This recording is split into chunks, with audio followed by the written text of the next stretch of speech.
पहिल्याच पुस्तकाला मार्केटमधनं ते परत घ्यावं लागलं. इमोशनल सेटबॅक नव्हता का तो? माझं पुस्तक असतं मी लिहिलेलं, तर जो सेटबॅक बसला असता त्यापेक्षा नक्कीच कुशनिंग होतं ना.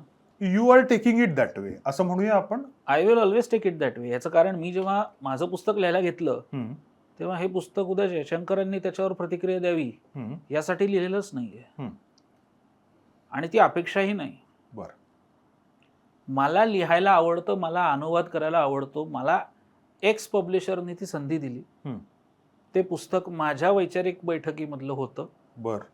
त्या पुस्तकातल्या मूळ लेखकाचे विचार मला पटले हम्म, किंवा त्याची शैली मला आवडली हम्म, म्हणून मी ते घेतलं.